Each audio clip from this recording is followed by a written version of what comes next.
All right, we're going to dismiss the children to Children's Church now.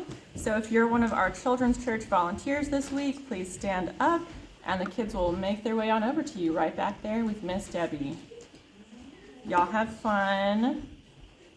I don't really have a story this morning, more just I would like to point out a simple fact that this is Ryan's second week in a row wearing Crocs and socks up here to preach, so please join me in publicly humiliating him if you feel so led. Yeah, I know you're supposed to become like all things to all people, but like for me, maybe that's just a little bit too far for me. But if you have your Bibles, could you please turn with me to Acts chapter 22, verses 22 through 30.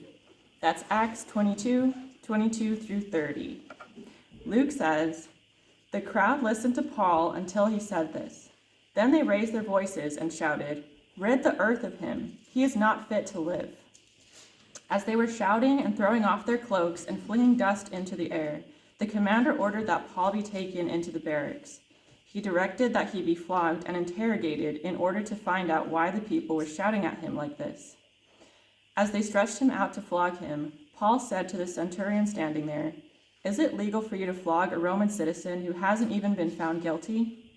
When the centurion heard this, he went to the commander and reported it. 'What are you going to do?' he asked. 'This man is a Roman citizen.' The commander went to Paul and asked, 'Tell me, are you a Roman citizen?' 'Yes, I am,' he answered. Then the commander said, 'I had to pay a lot of money for my citizenship.' 'But I was born a citizen,' Paul replied. Those who were about to interrogate him withdrew immediately.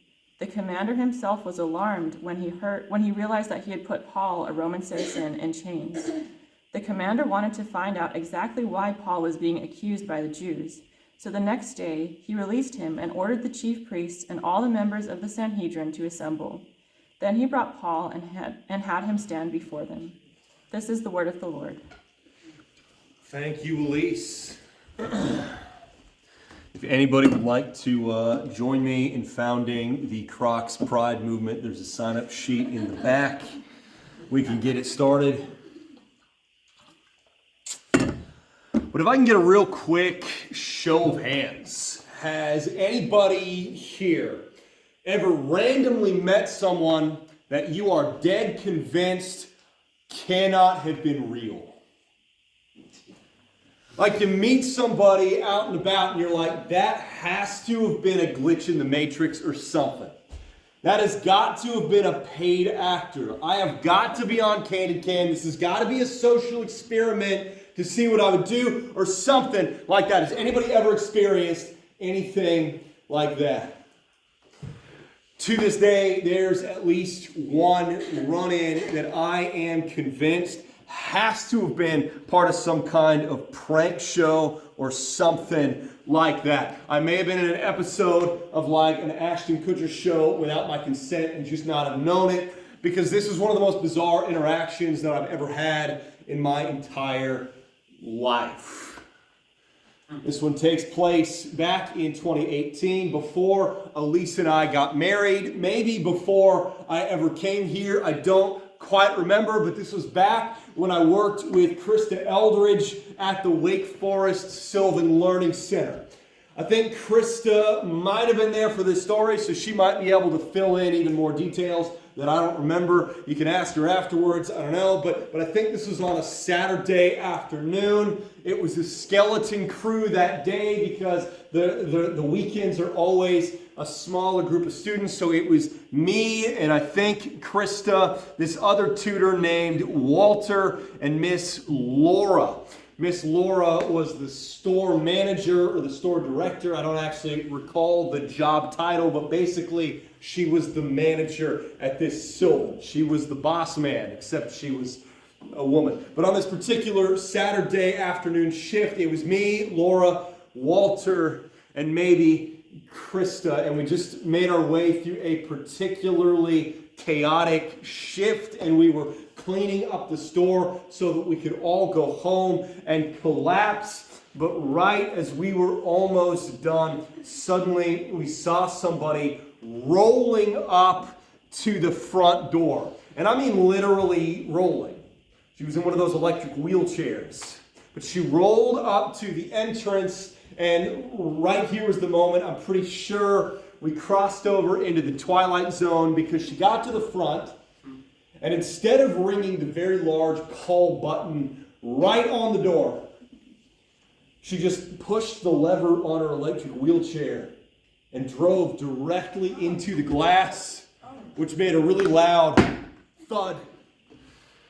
So naturally, we all kind of looked over at the door, and Laura got up from the paperwork she was filling out, and she walked over to the door, unlocked it, and said, "Can I help you?" Which was the wrong thing to say, it turns out, because the lady immediately replied, "I would love your help. Thank you for offering." She pushed the lever on her electric wheelchair to kind of force her way into the building, and Laura just sort of acquiesced, because Laura is nice to a fault. You know the type. And she said, "I need some help. It's urgent, and I need it done before the end of the day." And Laura said, "What's going on? Are you okay?" And the lady said, "I need you to drive me to Backfin's Crab House." And if you don't know, Backfin's Crab House is a seafood restaurant in Wake Forest. Anybody ever been to Backfin's before? It's a good place. Can't go wrong there. I don't fault her for that, but she said, "I urgently need to go to Backfin's Crab House, but I don't have anyone to take me, so I need you to take me there as soon as possible." And Miss Laura said, "Why do you need to get to Backfin's Crab House so urgently?"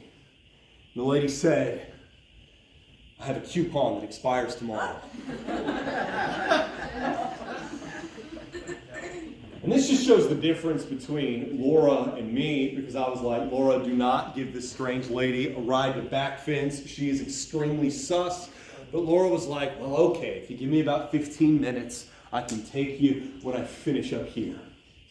And so Laura started to make her way back over to her desk to finish up her paperwork. But while she was doing that, the lady looked out at Laura's car and said, "On second thought, I don't think there's room for my wheelchair with all that stuff in the back seat." And Laura said, "Okay, well, you think you need to find another ride?" And the lady said, "No, I just think you need to take that stuff out of your car." I was like, "Laura, do not go clean your entire car out for this lady. She's not asking you for a ride to the ER. She's asking you for a ride to a seafood restaurant." But Laura's going to Laura, so she said, "Okay, I guess I could just put my stuff in the office and then come back here and pick it up when I'm done." So she went out and spent like 10 minutes collecting all her stuff and moving it into her office. And while Ms. Laura was outside collecting her stuff to move it into her office, this lady swiveled her electric wheelchair over to us and said, "I'm kind of in a hurry. Do you think one of you could take me instead?" I was like, "Man, if you get in my car, I'm driving us both straight off a bridge." Finally, Miss Laura finished, and she came back in and tried to get back to her paperwork. But as she was doing that, this lady piped up and said, "I'm worried if we don't hurry up and go, it'll be past my bedtime before I get back. Can't you do that paperwork later?" And I was like, "Laura, do not drop what you were doing just because this lady that you are freely helping in a non-emergency is getting impatient." But Laura's gonna Laura. So she was like, "Well, I was hoping to sleep in tomorrow, but I guess I can come in early before the center opens and finish up." So she started gathering up her things, and while Miss Laura was going around and collecting her jacket and keys and purse and all that stuff, this lady says, "You know, I'm raising money to put on a marathon to end cancer." What? She said, "I'm raising money to put on a marathon to end cancer. Would any of you be willing to donate?" And Walter was like, "I'll have to think about it." And I was like, "I'm not giving you any of my money." And Laura was like, "Well, is there a website that I could donate online or something like that?" But the lady said, "No, there's no website. You can just give the money to me." And Laura said, well, what's the name of the organization? Maybe I can make out a check and mail it to them. The lady said, oh, there's no organization. I'm putting it on all by myself. You can just make the check out to me. Actually, I prefer cash. I bet she does. And for the first time that afternoon, I heard Laura say no. She said, I wouldn't be comfortable with that. I'm sorry. And so she went back to gathering her stuff up so she could take this lady to back fence. But in that moment, the lady swiveled her wheelchair around to face the rest of us again, and I will never forget what she said. She said, would anybody like to buy some of my medical marijuana? And in that moment, I think I started to respect her. Because I realized it wasn't just a crazy lady. This may have been a genius. This lady wasn't just rolling in here and causing chaos. She rolled in with a plan. She rolled in with like multiple levels and contingency plans. Like if this thing didn't work, she was going to switch to that thing. And if that thing didn't work, she was going to switch to this thing. And if this thing didn't work, she was going to switch to that thing. And on and on and on. She was throwing everything at the wall to see what would stick. She was trying everything in her tool belt to see what would work. She was exploiting every single resource at her disposal to serve the grift, which is evil, but impressive. And the reason that we're talking about all of this now, the reason we're beginning this sermon with a long story about a grifter who ambushed me and my coworkers on a Saturday afternoon at the Wake Forest Sylvan Learning Company back in 2018 is because in the broadest possible sense, there is something we could actually learn from that grifter lady. As the people of God, there is one thing we could actually learn from this grifter lady. We could take a couple of notes from this scam artist because in the very same way that this lady was using every resource at her disposal to serve the grift, we are called to use every last one of the resources, blessings, gifts, and advantages God has given us to advance His mission on earth. Know what I'm talking about? This con artist lady used every resource in her toolbox to serve the grift that she was pulling, but we are called to use every resource in our toolbox to serve the mission God has set us on.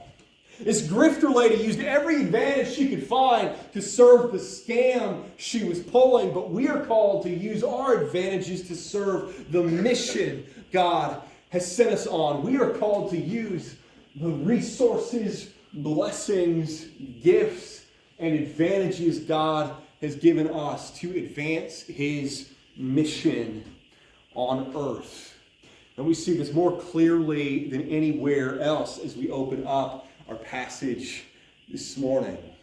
We're going to spend this morning talking about how Paul models what it looks like to use the resources, blessings, gifts, and advantages God has given us to advance His mission on earth together. But in order to do that, we have to start at the beginning. We have to lay down a little bit of context.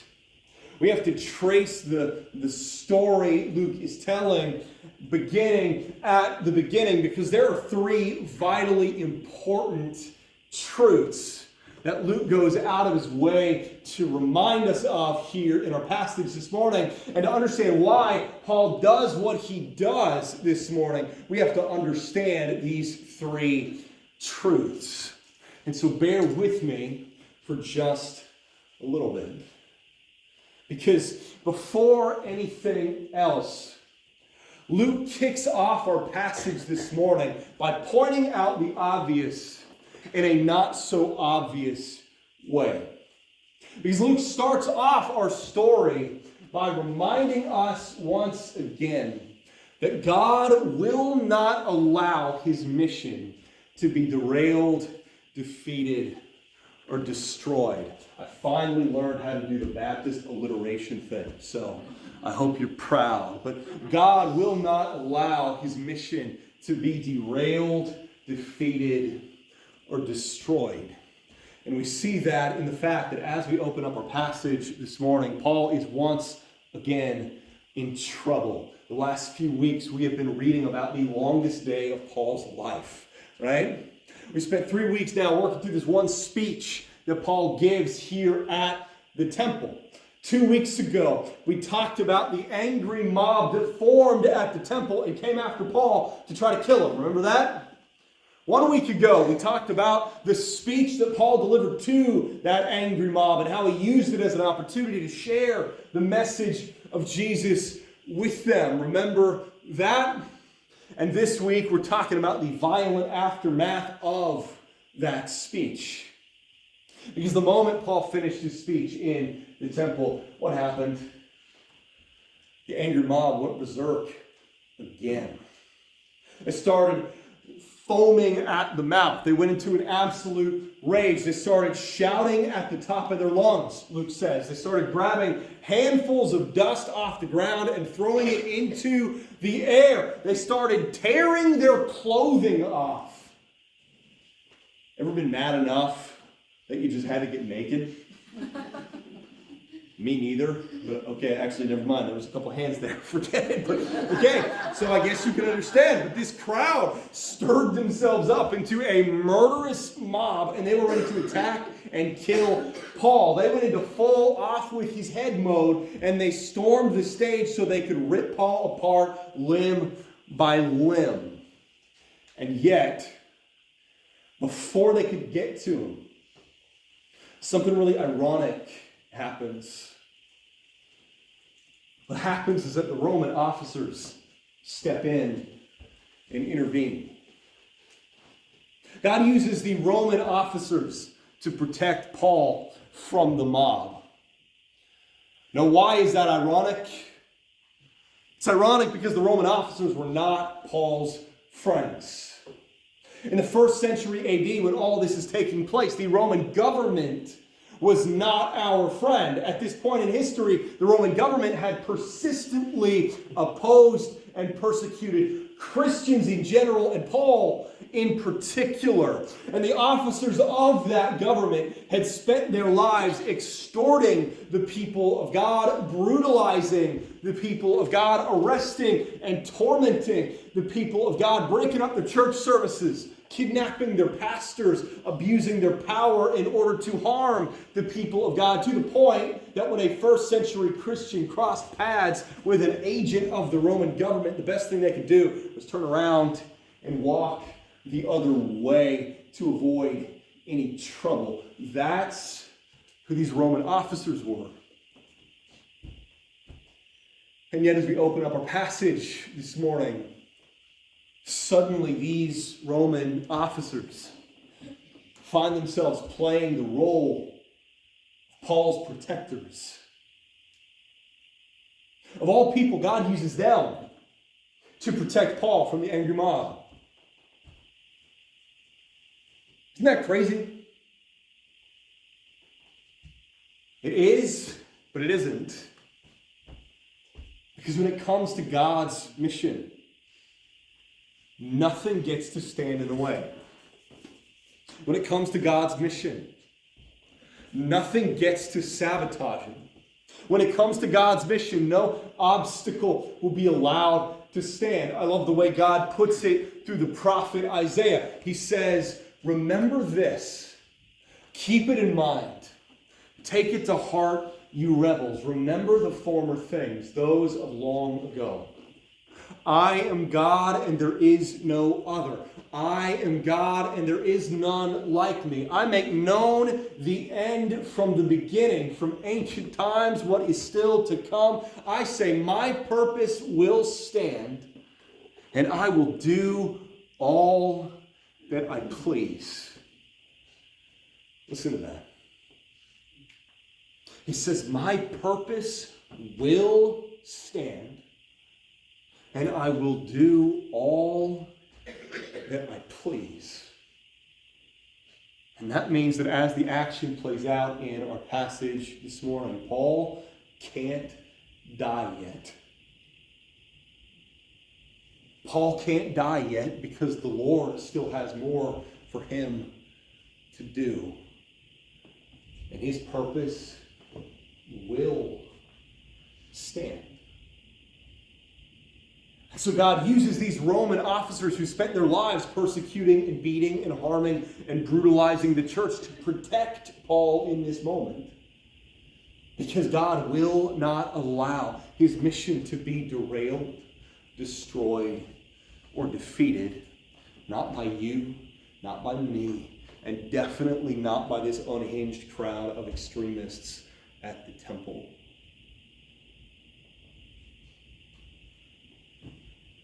And because that is true, so many other things become true. Because that is true, we know the Lord will give us everything we need to accomplish his mission. Know what I'm talking about? Because God will not allow his mission to be derailed, he gives us everything we need to accomplish that mission. There's a logic to it. It's like a math equation. And we see this playing out clearly in our passage this morning because as we trek further into the story Luke is telling, we see Paul take a flying leap out of the frying pan and into the fire. Because these Roman officers just saved Paul from the angry temple mob. But now the question immediately becomes, who's going to save Paul from the Roman officers? Right? Because if you know much about history, you know that the Roman officers weren't known for being gentle. In fact, the Roman officers were infamous for their methods of interrogation. Like, remember Guantanamo Bay? It actually still exists, but the kind of stuff that went down in Guantanamo Bay was just another day at the office for the Roman officers. If you were suspected of a crime, not convicted of a crime, suspected of a crime, they would kidnap you and subject you to torture until you confessed whether you were guilty or not. If there was a riot and you happened to be in the area, they would subject you to torture until you told them everything you knew about it.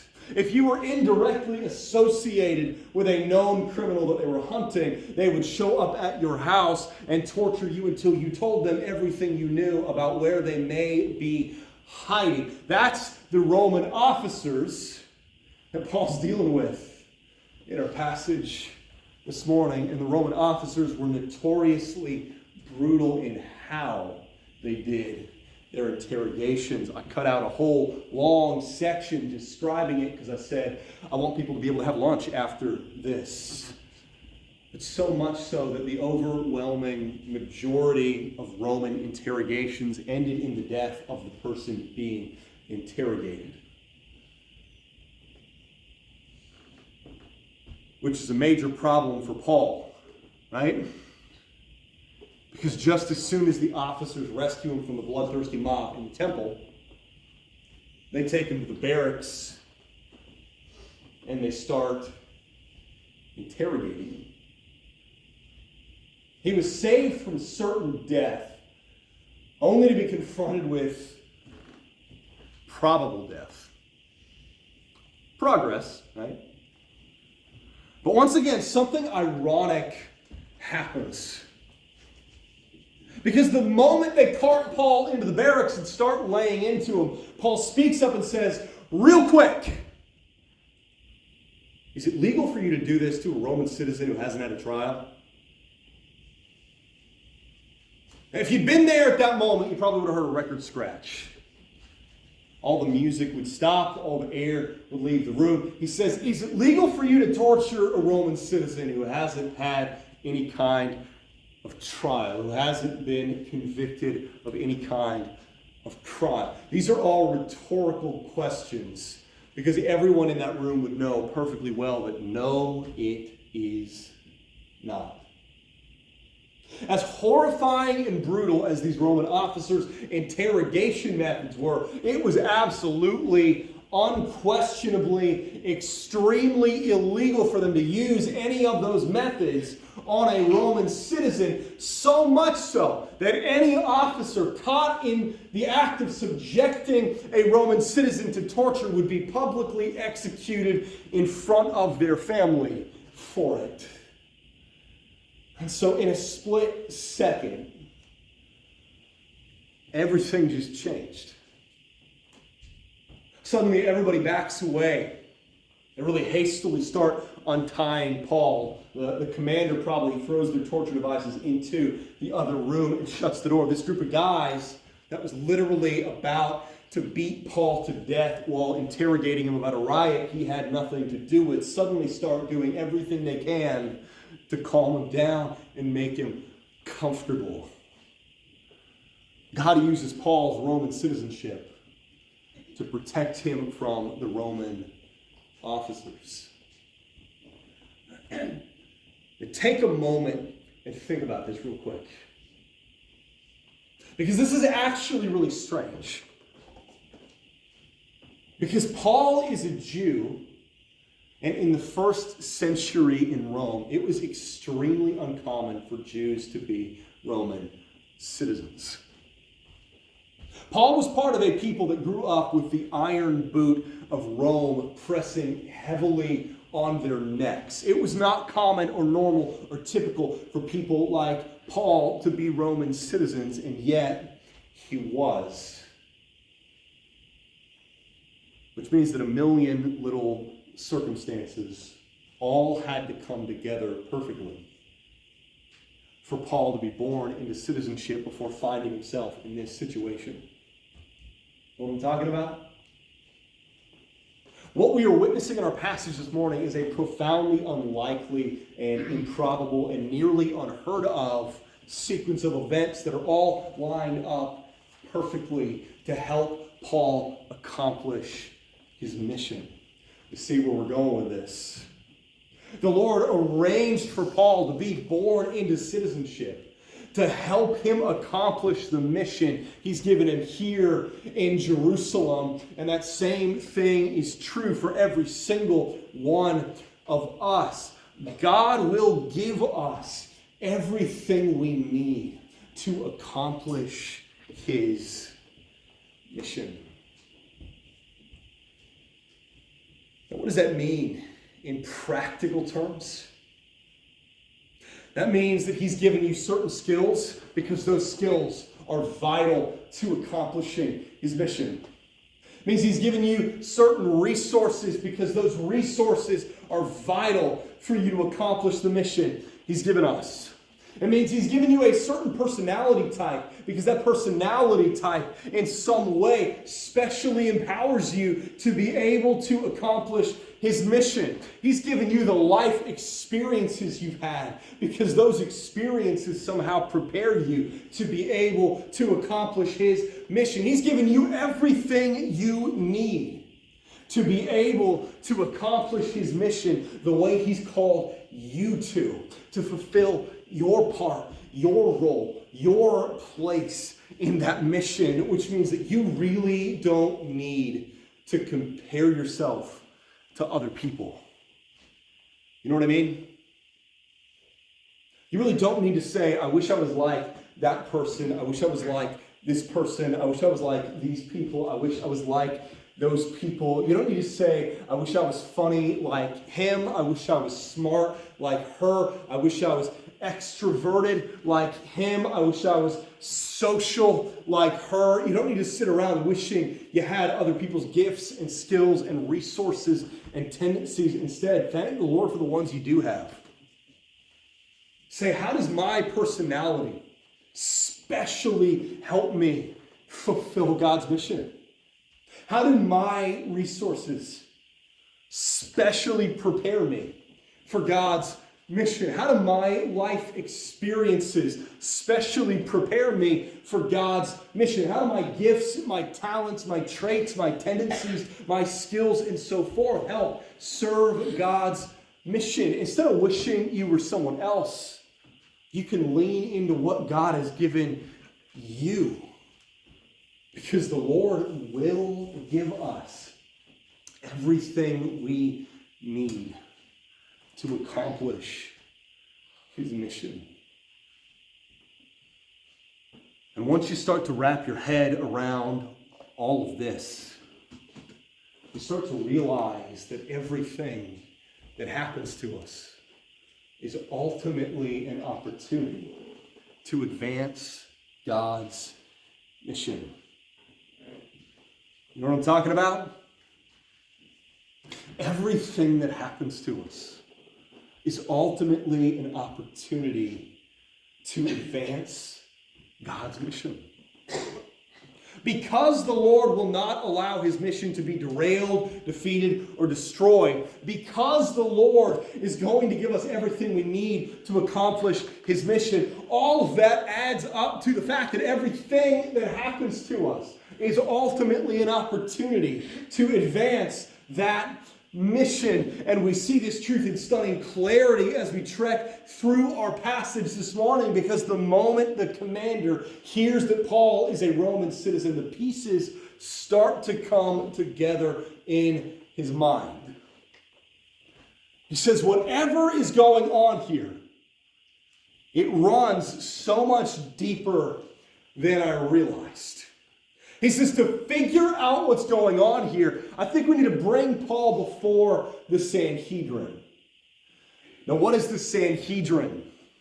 At this point in history, the Sanhedrin was kind of like the Jewish governing council. The Sanhedrin was made up of the highest level of leadership over all the Jewish synagogues. The closest equivalent that you could think of today would be kind of like the Vatican in Catholicism. You've got the Pope, you've got the cardinals, you've got all the highest ranking Catholic bishops. In the same way, the Vatican is like the Catholic governing council. The Sanhedrin was the Jewish governing council, so to speak. And so the commander says, to sort out what's going on here, to figure out why this riot is happening, where this violence is coming from, I need to put Paul in front of the Sanhedrin, and maybe they can get the bottom of all this. Maybe they can explain what's going on. Now, why does that matter?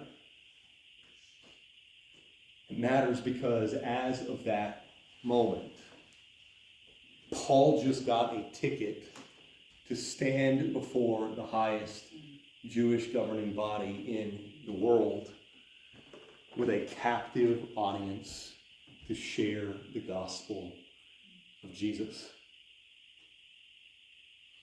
Think about that for a second. Because what all of this means is that all of this has ultimately led to Paul having an opportunity to share the gospel with the entire Sanhedrin. You don't get to just walk in and talk to the Sanhedrin. You don't get to just walk in and address the Sanhedrin. You don't get to get face to face with the Sanhedrin on your own. You have to be invited. You have to be summoned. You have to be brought forcibly in front of the Sanhedrin, and that's exactly what just happened to Paul. Every near-death experience that Paul has gone through over the past couple of chapters has ultimately led to Paul having an opportunity to share the good news of Jesus with the Sanhedrin. That is what all of this has been about. That is what all of this has been for. That is what all of this has been leading to. As Paul goes through all this difficulty and danger and trouble and suffering in Jerusalem, none of it bothers him in the least, because God is ultimately working to put him in a room with the highest leaders in all of Israel so he can tell them about God's glorious work to redeem and reconcile and restore them through the cross. I think that's part of what Paul is talking about in one of the most famous verses in all of Scripture. He says, we know that God causes everything to work together for the good of those who love God and are called according to his purpose for them.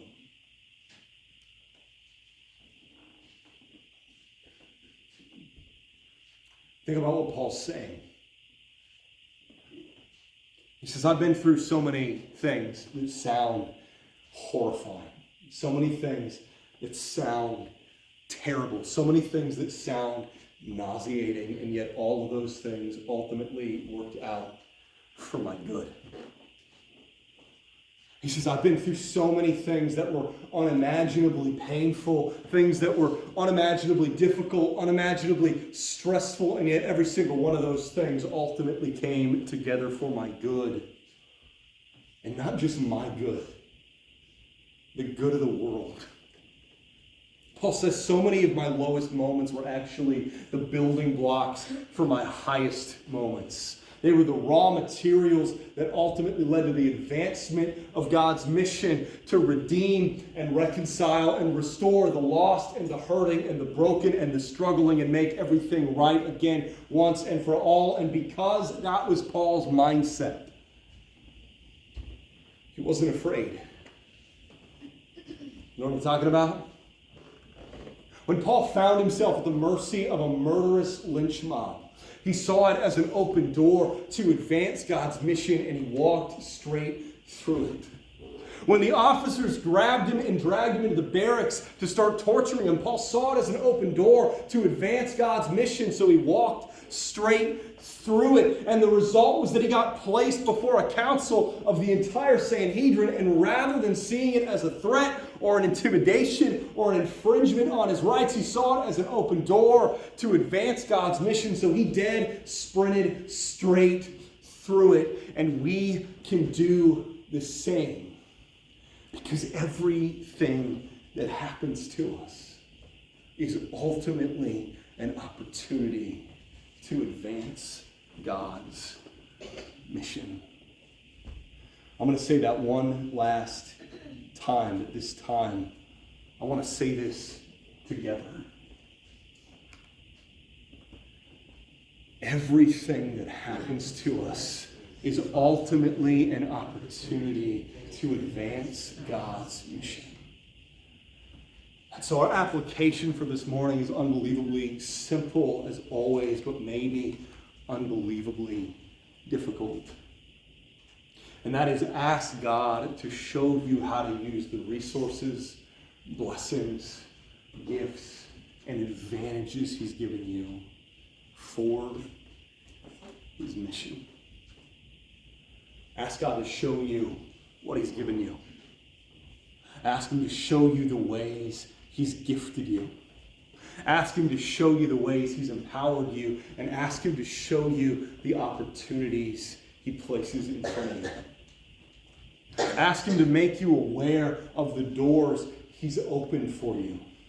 And ask Him to give you the boldness to walk through them. Ask God to show you how to use the resources, blessings, gifts, and advantages He's given you for His mission. And then watch Him use that to transform your life, and then this church, and our whole surrounding community. Let's join together in prayer. Lord, we are redeemed because You had a mission. We are gathered together with the rest of Your people as Your people because You had a mission.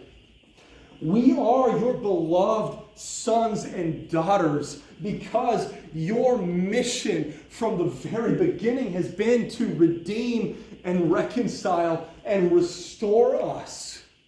And so You would not allow our sin to permanently keep us apart from You. You would not allow the fall to permanently cast us away from Your presence. You would not allow our rebellion to permanently keep us in condemnation. Instead, You came down from heaven, went to the cross, and then set about on mission to seek and save the lost.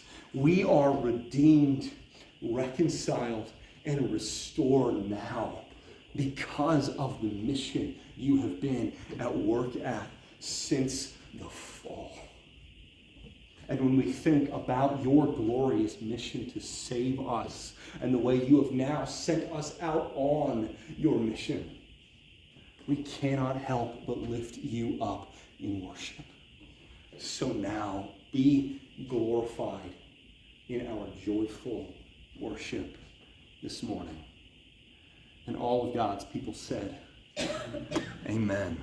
If you would now stand as we respond in worship through song.